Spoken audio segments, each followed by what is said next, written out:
I'm here with Maria Grachvogel.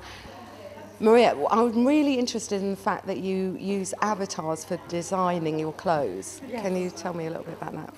I suppose it started really with, we use a system called Lectra, Yeah. which is a pattern making system. And I've been using that since 2001 to do all of my pattern making and everything. And they've recently launched a new program called Madaris 3D Fit, which uses avatars to Right. use fitting. So what you do is you create your original pattern in the pattern making system, and then you bring it through into this fitting program, and you have a virtual body that you drape on. Right. So it's quite an interesting way of working, because what it allows you to do is to be able to test the fit of your garments on different body shapes, because with the avatar you can adjust the hips, the bust, the waist, you can adjust all of the different measurements, and you can see how that works on different body shapes, because that's kind of the real sort of foundation and ethos of my business. Is all about making clothes that fit on real women. Real women. Yeah. That's good, because I like that, because I have a lot of trouble shopping. Like, I can't get clothes that fit me. Most women do, actually, because most designers or most brands tend to fit on a fit model, which is a specific body shape. Right.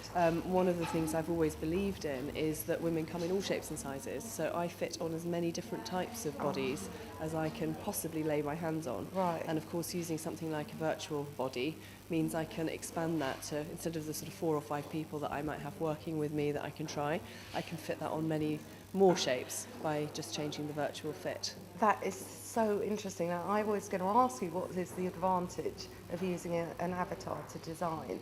And that is it. That's one of the advantages. I suppose the other advantage from a practical perspective is it does cut out one stage of the sampling process. Oh, does it? Because if you imagine we make an initial pattern, and then we make a mock-up garment, which we call a toile, and we fit that usually on a person, or several people in my case, and then you make another pattern and maybe a second toile.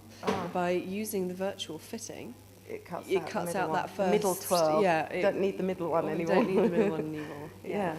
So it just it can it cuts down your sort of process time from design to finished sample. Okay. And do most fashion designers use this method now? I Do you think it's still very, very, very new.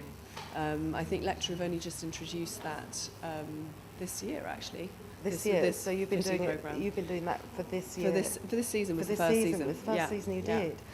That's amazing. It's awesome. It's really exciting. There are so many advantages for a business in this.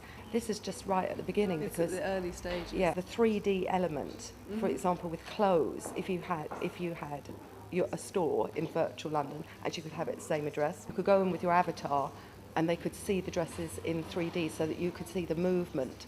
So when you see them hung up on a hanger, you think, oh, that might look nice on.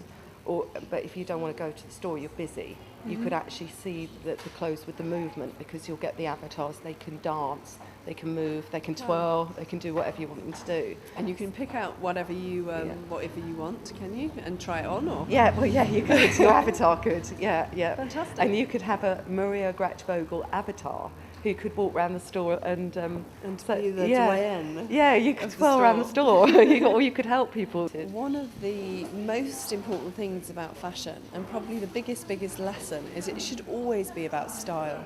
It should always be about you, never ever about projecting something on. And that's what I try and do with my clothes, with my creations, is I make clothing that makes a woman feel fabulous. Yes. It's more about the person who's wearing it and how they transform that piece than it is about the piece itself. It's the difference between someone saying, wow, that's a great dress, or you look great in that dress. And you always want to have the you look great in that dress comment. So I think the only way to ever understand that is to understand A, your own character and your personality, B, your own body shape, and to really look at yourself in the mirror and not just say objectively, does this shape suit my body, but does it suit my character? Does it suit who I am?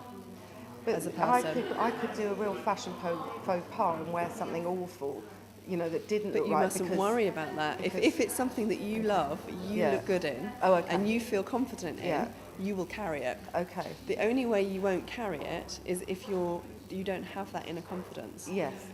Do you understand? Yes, I know. No, I totally get it, because sometimes I put something on and it makes me feel like $1 million. And, Well, there you and go. it's rare, but finding that outfit that you put on, and as soon as you put it on, you're just like, okay, I feel fabulous.